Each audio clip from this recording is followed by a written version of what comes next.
Hello, everyone, and welcome to the Happiness Index podcast. My name is Stefan Tornquist. I'm the lead author of the Global Workplace Happiness Report and the co-founder of Executive Summary Research. The reason I'm here and not Matt Phelan is because over the past few weeks and a few weeks to come, I have the pleasure of interviewing the experts and academics who are contributing to the Happiness Report.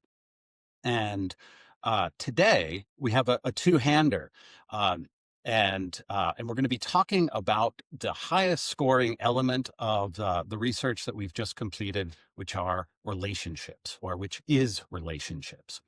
So today I'm very delighted to be joined, and I have a little inside baseball or inside cricket.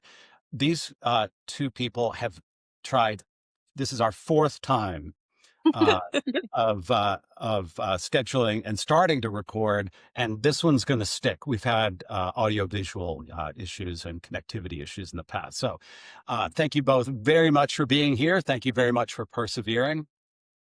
We are joined by Verity Glasgow, the CEO of OnePlus One, and Dr. Shannon Hirst, who is the research lead. So they've written a brilliant essay about the role of relationships at work, and we're going to talk about that starting now. Welcome, both. Thank you. Good to be here. We are together. Yeah. Why don't we tell us about OnePlus One quickly, and then we'll jump in. Yep, I'll start. Go for it. So OnePlus One, we are an early intervention digital relationship support charity. So we get in there early, not picking up the pieces with relationship counseling at the other end.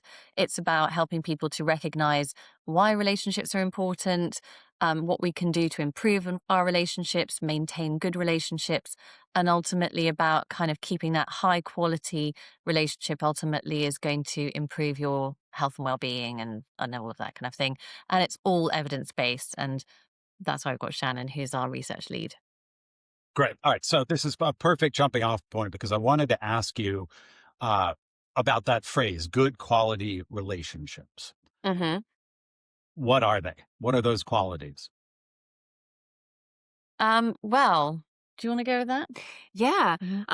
So at OnePlus One, we have developed a framework called the relational capability framework. And relational capability are the kind of internal capabilities and the relational opportunities you have to form and maintain good quality relationships. And the skills for good quality, what you need for a good quality relationship is things like empathy, good communication, the ability to be flexible and adaptable,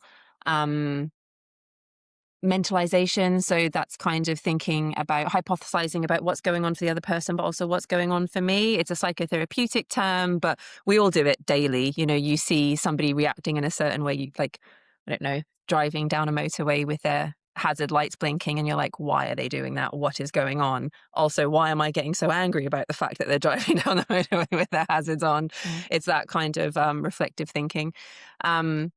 Good quality communication, as I said, self-regulation as well, the ability to self-regulate. So when you have those skills and when you're able to engage with someone else using those skills, relationships will be good quality. Basically. Is there two questions? Is there a measure of depth in there? Because I could imagine a relationship ticking some or maybe even all of those boxes, but still being at a relatively, like you might have empathy for someone, but not talk about like the deepest parts of your life. That's not a requirement then for a good quality relationship? No, I mean, so communication is a really reliable predictor of a good quality relationship. It's probably the one that's most consistently shows up. So being able to communicate well with someone is really important for a good quality relationship. But yeah, in terms of depth, it doesn't have to be constant, deep and meaningfuls about your feelings. It can just be good, clear, effective communication. I was thinking also about the ability to like spot a rupture. So when something goes wrong, and then having the ability to kind of like repair that. So, you know, that you make sure you have those conversations. You spot when something's gone wrong and then you make sure that you kind of do something about it. And also not just when something's going wrong, but when something's going to go wrong. I think that's a really important one, is, you know, being able to see like, oh, this is going sideways, and how can I use the skills that I have to try and bring it back. And not falling into your patterns, like Yeah. the patterns that you know about, like how you argue, how you fight, not going down that road, but kind of like being able to stop yourself and go, I can see this is going wrong. Yes. This is Yeah. how we're going to manage this. Interesting. Well, after 20 years, my wife and I feel like we're almost on the verge of not falling into our same pattern. That's it. Oh, well done. Yeah. Yeah. I hate to ask a gendered question, but do men have a harder time achieving good quality relationships? I think some of those, I want to throw most stereotypes away, but thinking about the requirements for sort of paying, especially male to male relationships, you know, heterosexual male relationships, where it's just certainly, maybe this is a generational element as well, but the notion of paying such close attention that you're predicting a potential rupture, that sounds like a bridge too far. So generally, women benefit more from friendships. So when it comes to same-sex friendships, women tend to benefit more from them in terms of their health and well-being. And the kind of theory around that is a lot to do with communication, that we communicate more about our emotions, we talk more about how we feel, and we support each other with that. Whereas obviously, structurally in society, men have historically not been encouraged to do that, which I hope is changing, because you know, friendships are awesome. It's great to be able to have that kind of relationship with someone where you can discuss how you feel. But yes, there's a lot of mixed research. So, for example, when men are ill, so in marriage, married men do better than married women. So if a man is married and he becomes ill, his outcomes tend to be better than a woman who is married and becomes Well, ill. sure, because if he's married, he has someone to take care of him, but she doesn't necessarily. But yeah, there is gendered elements to relationship about, you know, quality and how you benefit. Yeah, but I think again it stems a lot back down to that. Not because it's natural, not because it's like, oh, well, naturally women are better communicators, or naturally men are better. I think it's societally, women have always been a bit more encouraged to discuss their emotions and their feelings than men have. Yeah, we definitely don't need to solve nature nurture on this call. We can have a No? second one to do that, but and maybe I can. All right, I'm going to try to land this plane in the vicinity of work. But Okay. I think for men, at least some men, some of the time, their male friendships are actually an oasis from talking about their feelings. Like they're very simple and straightforward. Like, we play football together on the weekends. We, you know, do X. And we talk about, you know, how much do you think how far can a fully laden African sparrow fly? And, you know, we do not necessarily, and this is a broad generalization. And so taking that as maybe kind of sort of true for some people some of the time, let's jump into the difference between home and work relationships. And something we were talking about in the pre-call, our unofficial pre-call, is there like, what's different about our relationships at work? I know most things are probably going to be the same, but is there that element of like, well, at work things have boundaries and they can only be but so emotionally charged? Although, as I say that, I realize it's not true. Tell us about work relationships and any differences there might be. Well, I think ultimately it's the context is different, but the skills to maintain those work relationships are the same. So the skills that Shannon was just talking about, in terms of the quality relationships, good quality relationships, those skills are the same, but you're in a different environment. So you might kind of, if you're celebrating something, you're really excited about something, you would normally, go and hug your friend about it at work, that might not be something that you do. So you might kind of regulate how much you express Yeah. yourself. But ultimately, the skills to have those relationships are the same set of skills. Yeah. You mentioned in the essay, you talk about that long-standing Harvard essay of research around the Harvard Adult Development Study, Yes. um, and that one of the outcomes of this 90-year study or something, it's been forever, is that relationships have to be nurtured. Hmm. So certainly we do that at home.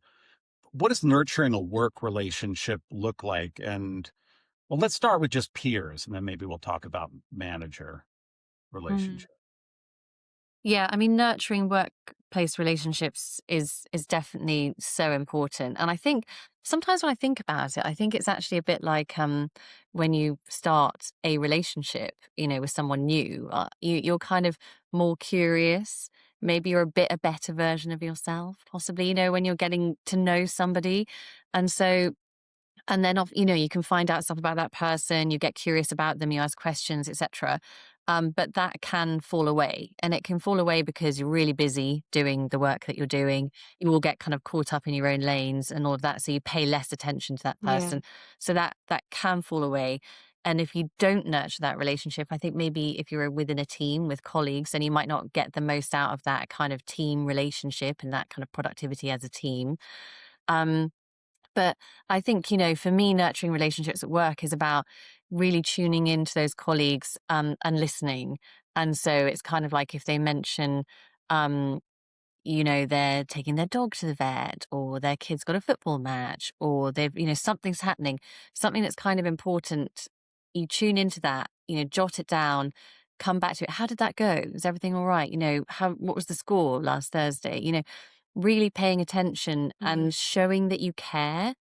And I think showing that you care, um, builds trust in that relationship. And Yeah. trust in relationships is so important. Like, it's such an important foundation of good relationships. And I think whether that's peer to peer or manager to kind of employee, Yeah. that's a really important grounding. It's I it's mean, in a almost like way, oh, go ahead. I was just going to say it's just showing you care about someone as a person. That Mm, that it's not just transactional. That it's not just like, mm, okay, well, we're at work, so I can get something from you. yeah. It is, I value you as a person. I care about your lived experience, and demonstrating that through your actions.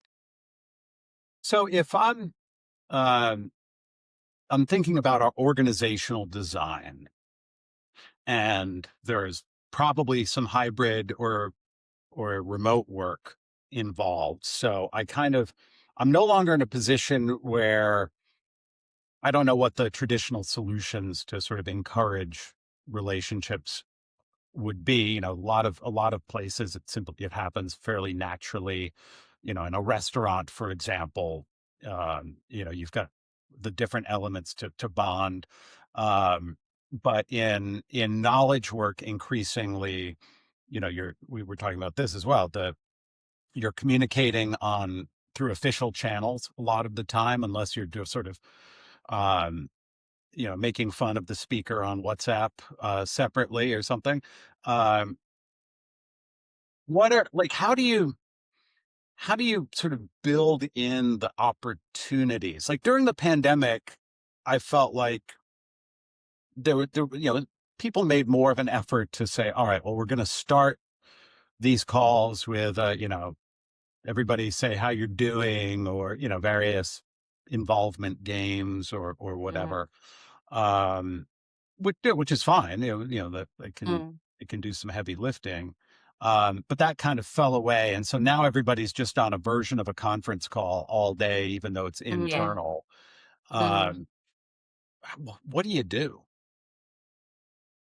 I mean, you have to like work so hard at that, Yeah. don't you? It's so it because those things that you come up with, like, oh, this is a really good idea. Let's do coffee chats on a Friday Yeah. morning, or this Mm. or that, and then it works for about like 2 weeks maximum, and then it's like, oh god, I can't do that. I haven't got time for Too it. busy. How can I do that? So I think there's something about kind of actually having to work really hard at it and Yeah. having to kind of change it up all the time, which also comes back to just relationships in general. You have to work hard at relationships. They don't just happen around you. Been told You that. have to engage in them. You have to kind of, pay attention. Yeah. It's a bit like, if you're at home and your partner comes home and you just ignore their arrival, and carry on with something else, Mhm. or like that kind of thing. It's like, yeah, that's kind of easy to crack on with what you're doing, but actually pay attention and just, hi, how's it Yeah. going? And I think it's the same with kind of hybrid working. We can literally just be on our own and almost ignore the fact that anybody else is Yeah. there.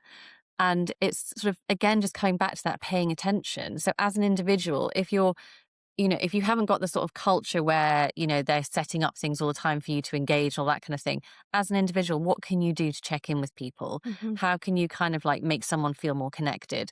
Or how can you notice when you think someone is disconnected? That kind of thing.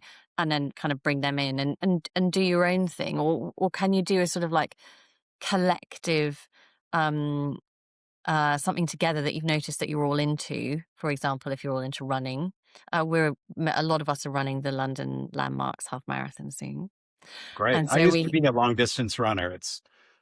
It's not something that non-runners want to talk about, It's fair, It's not. but not. It's not. And so you've either got people who are like, "Oh, what Yeah. electrolytes are you using?" Yeah. And yeah, other people are like, "Oh, please stop talking about We've it." set up a a separate chat for that 7:30 now. mile. Oh, really?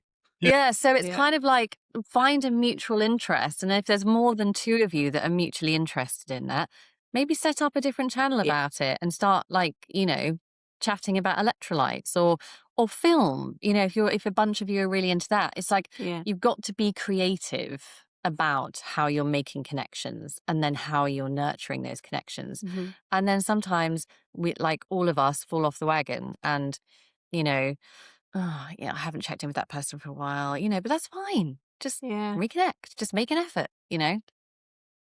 We've set up at OnePlus One, we're a remote organization. And so as well as kinds of like we're really lucky we get on with each other really well. We're all relatively similar Mm, people and we have like a lot of similar interests.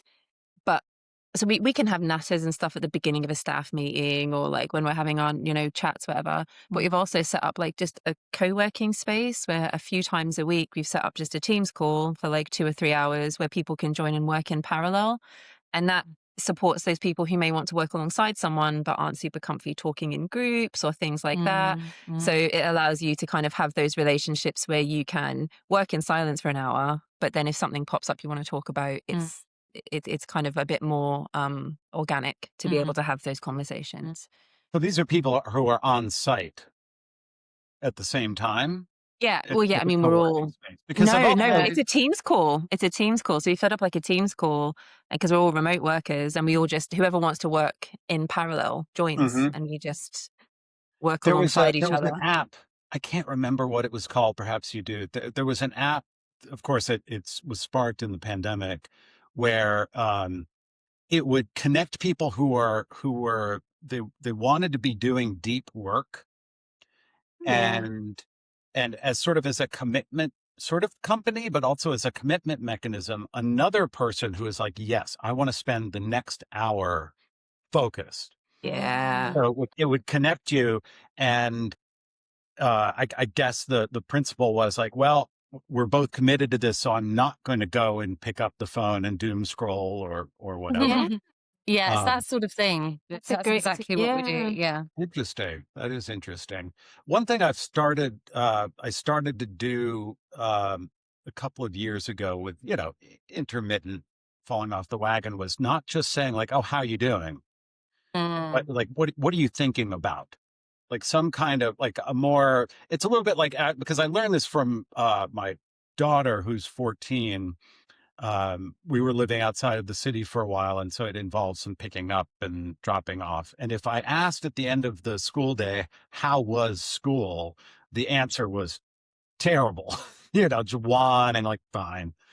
And so we started doing things like, what was it? Uh, pickle.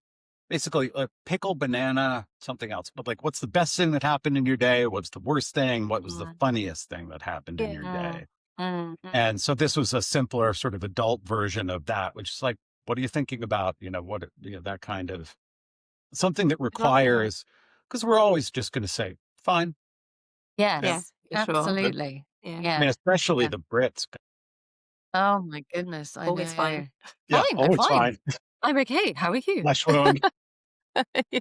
Um, the so we've got this data around relationship, and some of it's not surprising at all. It's the highest scoring of all of the dimensions. Sure, you'd kind of expect that, but there's but some things I found interesting. So I don't know if it's a research claim as much as a chestnut floating around that if you have a close friend at work, it's one of the best predictors of your likelihood to stick around. And that's not something we see in the data. In a lot of areas, relationships, in terms of there being, having a high coefficient of being a key driver of an outcome, aren't necessarily that high. And in some cases they are, and we'll get to those. But so what do you think in terms of, this idea that our relationships at work are, powerful predictors of say the likelihood to remain? Mm. Yeah, I mean, a part of that I think is about group identity. So if you identify strongly with the values of your organization and with the other people within the organization, you're more likely to stay. Values score is really high. Yeah. Yeah. And obviously, like, if you have similar values to people, you're more likely to identify with them. You're more likely to form closer relationships. So there's going to be a big part about your identity as a person. If, I identify with the people I work with, we're close with each other. Therefore, I'm more likely to remain in that workplace. There's quite a bit of research around, like, your relationship with your manager. And so if you feel valued by your manager, not valued, but if you feel valued by your manager, if you feel listened to, all of that kind of stuff, you're more likely to remain as well. So if you have a good relationship with not just your colleagues who you identify with, but also your manager who you feel valued by and respected by and listened to, you're more likely to remain in the workplace Yeah, I as think we do well. see that to a degree in the data. So there's a specific, how's your relationship with your line manager question, which is usually sort of middle of the pack. But then there are other questions like, do you feel valued as an individual and do you feel listened to, are separate questions. So it's not necessarily your line manager, although in many cases it would be. But those are stronger indicators to, reinforcing your point. So the for the cynically minded on the call, let's talk about the benefits of relationships, of good quality relationships in the workplace. So some of them are intuitive, like team cohesion, job satisfaction. Great. I was really interested to see that it does things like reducing the risk of error, Yes. and increasing, and obviously contributing to psychological safety. So let's start with error, and then psychological safety is a monster of an issue. I don't think we can do them separately. I think we have to do them Okay, well then together. let's not. Yeah, because I think that they're linked. I think they're inherently linked. So, psychological safety, it gives you the space to speak up, to own your mistakes, to speak up, to own up, to ask questions, to kind of feel free to do those things without the fear of being, ask a silly question, fear, free from fear of being made fun of questioning a superior, questioning a manager, questioning someone more senior than you without fear of a hostile reaction, the ability to own up to making a mistake without fear of criticism. I've made mistakes before and I've gone straight to Verity and been like, oh, I read that wrong. Like, come back and we have to redo that, or it's going to take longer to do because I need to redo it.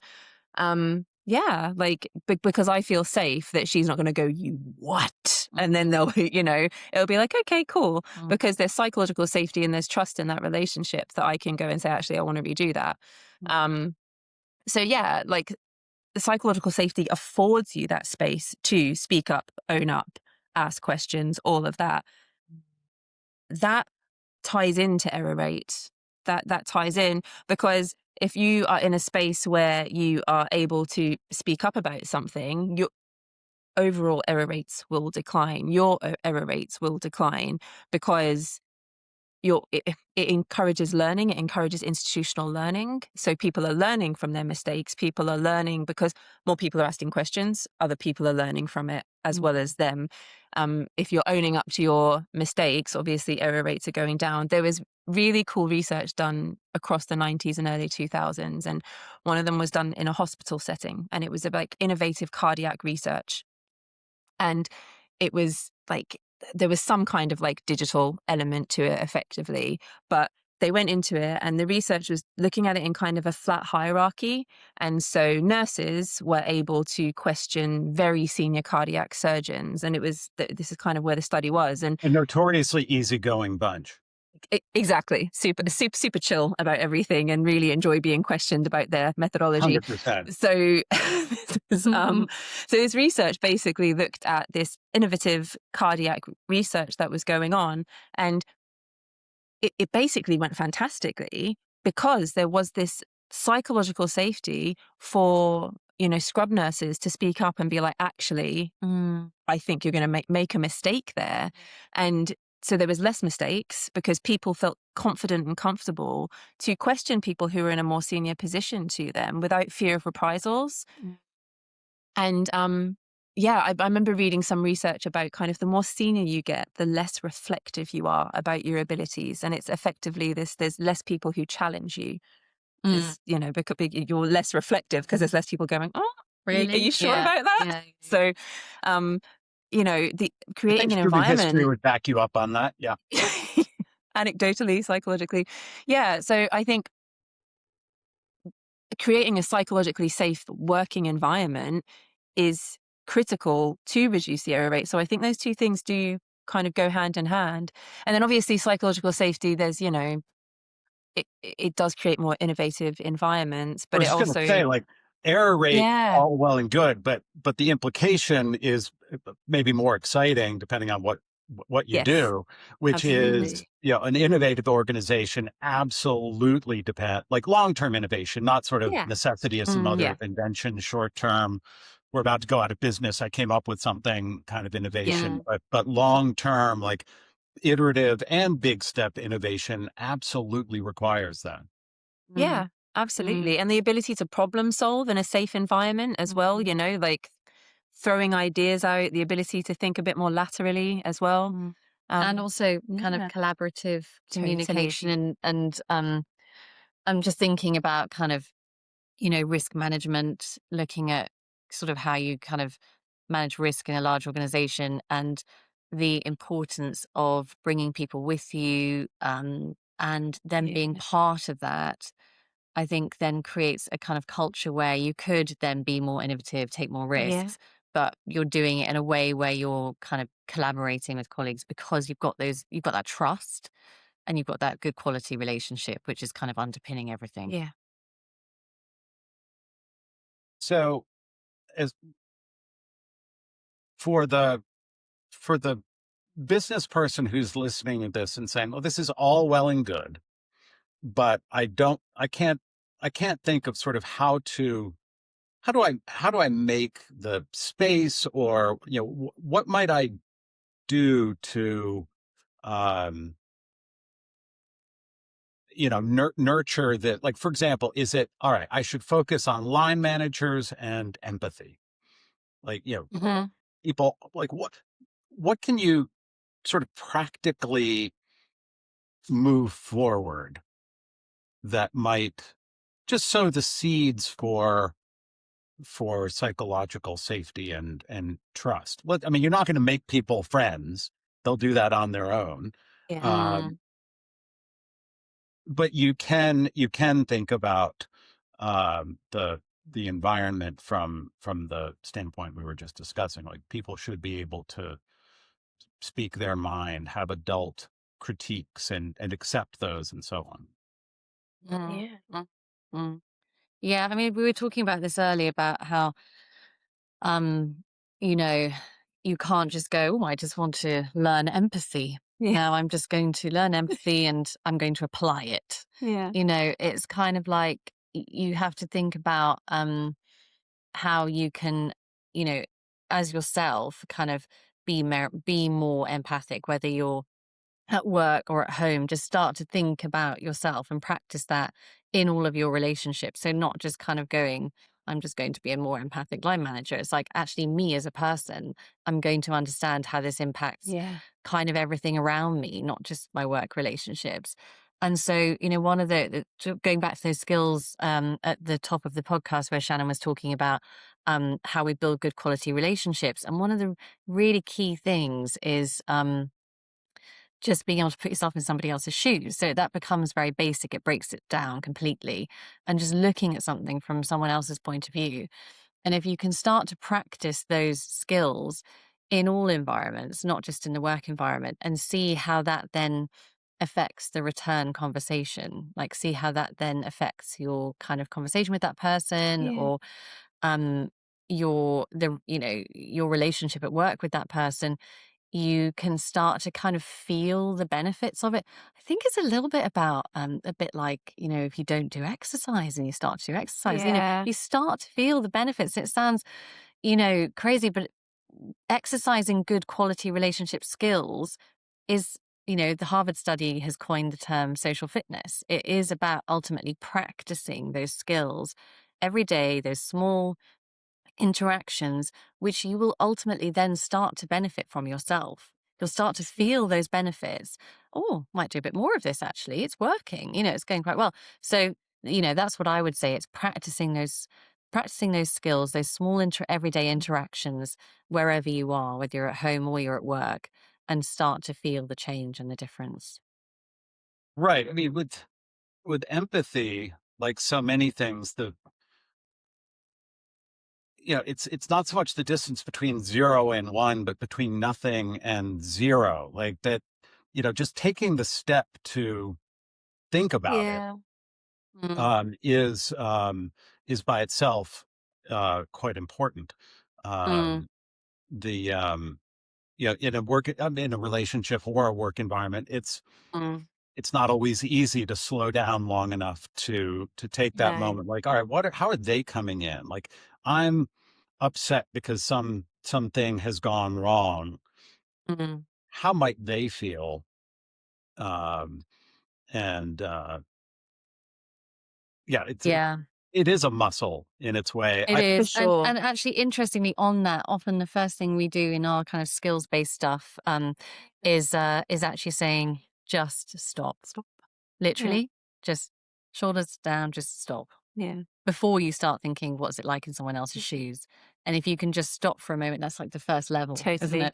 And I have to say, so I've done years of evaluating our resources, our training and things like that, speaking to practitioners, speaking to parents who've used our resources. And in a incredibly beautiful British fashion, whenever I speak to parents about that skill, they're like, and practitioners, a number of people have heard who've just heard stop and gone, oh yeah, so what I do now is you'll stop and then I go make a cup of tea and I wait 5 minutes and then I come back. I'm like, I love this. Excellent in practice skill using. But that's all it takes is stop, go make a cup of tea. It's not stop, storm out the room, I'm not talking to you. It's just stop, take a breath, go do something productive for a sec so that you can come back to the conversation Or with a stop clearer head. when the email comes in. Yeah. Stop, go back to make another cup of tea, Yeah. if that's what you're having. Um, Come back to it. And they kind of that term sleep on it. But it's taking a moment, isn't it? It's It not is. it's not kind of reacting in a way that you might always react when you get triggered by Mhm. something. It's just taking that moment, and whether it's kind of like a verbal thing or an email or a Teams message or whatever it is, it's just kind of It's self-regulation, isn't it's it? self-regulation. Yeah, Yeah. self-regulation. Just Mm. bring yourself to something resembling neutral so that you Mm. Yeah, can. and it's and it does kind of fly in the face of modernity, right? Like we're increasingly quick twitch responders because, there's Mm, you stop responding for a minute and there are that many more messages that need to get responded to.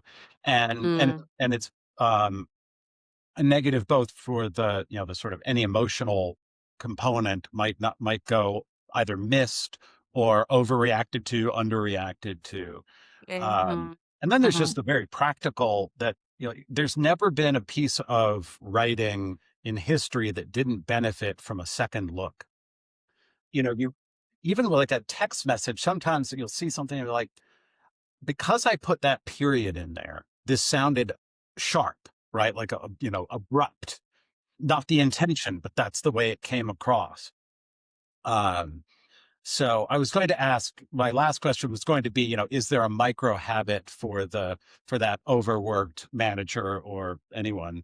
And maybe that's just it. And it Yeah. doesn't even take the time to make a cup of tea. It can be Yeah, like it can be. I just think getting that's into a different line of thinking. yeah, Yeah. yeah. I think also just to add to that, it's um, it's hard, but you've got to tune into yourself. Yeah. You've got to. I think like you can't ultimately hide from yourself if we're going to get into Yeah. this. Do you know what I mean? It's I like, you know, um, 6 years, I've still going strong. yeah. And it's like, I don't want to do it sometimes. I'm just like, no, no, no, let me just do this Yeah. work and leave. But actually, you've got to just I think one of those micro habits is kind of like tuning into yourself, even, in the morning of that day. How am I feeling today? How's Hmm. today feeling for me? And then kind of applying those sort of skills that we talked about earlier Yeah. in terms of taking a moment. And I think also showing curiosity, if you can bring that into every day, just being a bit curious, because that's how we start relationships. Like when we meet someone new, we like to find out about that person, don't we? We like to share a bit of ourselves, share a bit of, Yeah. find out about them. That's how we create those relationships. So keep that kind of curiosity going as well, I think is Yeah. kind of important. That's like one of the things, like what's going on for them, what's going on for me, Mm. asking those questions in your interactions Mm. with other people. Yeah. My wife and I learned years ago to try a mirroring, you know, you tell me how I perceive this. And Oh, yeah. Mhm. God, I hate it, but it is very effective. Um, it's The it and first time the first time I said that to my I remember hearing about this, and I said that to my husband, and I was like, I think it was like, "So, what did you hear?" And he was like, "What are you doing? What is this?" What are you doing to me? Married to a psychologist, yeah. "What are you doing?" But yeah, it is. I think that's a really effective way of, what's Mm, going on for you, what's going on for me. How have you received the information that I've mm, put forward? How have I received the information you've put well, and it's forward? it's a way of sort of operationalizing empathy, for lack of a better word, Yeah. right? Like it gives you mm. something to do. Like I do not consider myself an empathic person, but I love a puzzle. And so when my wife's like, what do I think? And, like, tell me what I'm not just saying, but like, where am I coming Yeah. from? Like, Mm, Yeah. interesting. Okay. So these humans behave in these patterns. How, I'm figuring out empathy, Yeah. in the mm, moment. And mm. if I can do it, anyone can. Like it. Well, There you thank you go. both very much. Before I let you go, we've got a couple of questions that aren't specific to this work. The first one is, what's making you happy? I mean, so today I would have ordinarily said I'm training for the half marathon, which is making I like exercise, I like lifting heavy weights, I like running, it's good. But today what is making me happy is it 4 years since me and my husband adopted our rescue dog today, Ruby. So it is her gotcha day. So that's making me happy today. We're gonna go take her out for walks and treats later on today. So that makes me happy. Very good. What breed is she? She's a terrier mix. She's a very loud, excitable ball of fluff. Yeah, Hmm. terrier mix. Very good. Terriers always have intent. I have a British Black Labrador retriever. who never has any intent except to Yeah. eat, but is she's exact, like breeds have their, their stereotypes. She is exactly the stereotype. Even with black labs, even that's broken down, isn't it? It's not just lab. Black labs have a very specific way of Well, being, especially don't the they? British versus the American. Yes. The Americans went like they're a little leaner and they have thoughts. Yeah. Oh, really? Didn't know that. Not my British lab. Yeah. She's not Just the overthinking food. things. She's great. Yeah. I love her. All right. So, Verity, what about you? I'd have to say running at the moment. Yeah. Yeah, because we're training for this half marathon, I'm sort of like having done long distance running way before kids and all of those things in my life. It's the first time I've run longer than kind of like 5 miles, and oh, I love it. It's just It's so making it's good. really You're good. killing Yeah. me. I was a runner for a long time, but until I get a new knee, I can walk, but I can't run. And walking's great and other exercise is great, but nothing's running. But that all out, that just Yeah. energetic Yeah. explosion. And I miss it every day. Now it's spring here in New York and people are flying by me I and bet they are. that's killing me. Yeah. It's All right. you. And I was speaking to my brother-in-law about this. You have to strap everything as you get older, your knees and your hips and your thighs and your ankles and your arms. It's a danger sport if you don't. Yeah, I'm past the strap stage, unfortunately. All right. So, and now just tell me what's on your horizon and I'll let you go. You could say, what's on the horizon for OnePlus One or a study that you're conducting or whatever. Well, we could talk yeah. about the book. The book, Mhm. yeah. So, how long ago? 25 years ago, Yeah. OnePlus One released a book called Not in Front of the Children. And it was designed to kind of challenge that conception that it's okay to argue and have destructive conflict as long as the kids don't see it. Doesn't matter if they hear it or they know about it. As long as they don't see it, it's fine. And we wrote this book to challenge that conception, obviously using evidence. And then we updated it in 2014.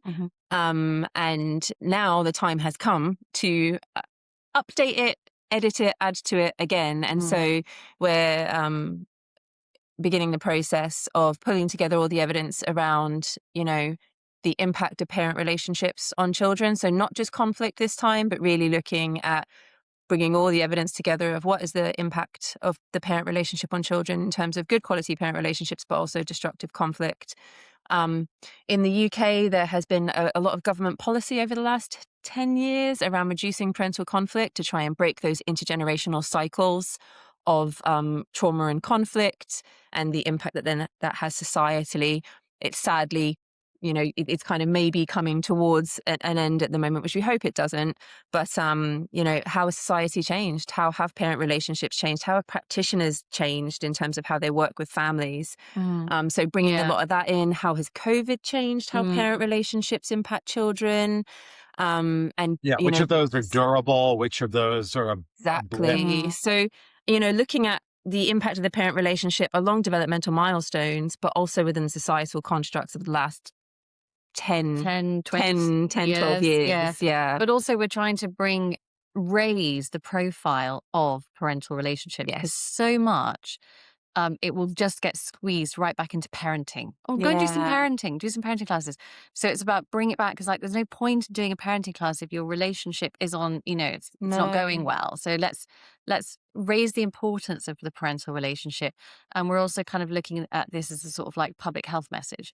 So if we can attend to our relationships and attend to those, if you've got kids, the relationship between you and your partner, that is ultimately going to impact the well-being of your children, and obviously of you and yourselves. So, yeah. Sounds wonderful. Well, make sure that there's some tiny business hook so we can have you back on the podcast. Yeah. Excellent. Well, all the best for you on that project and in everything else. Thank you both very much for persevering through our audiovisual challenges. And we've really enjoyed the conversation. Thank you. Thank you so much. Thank you. Bye. And thanks all for attending.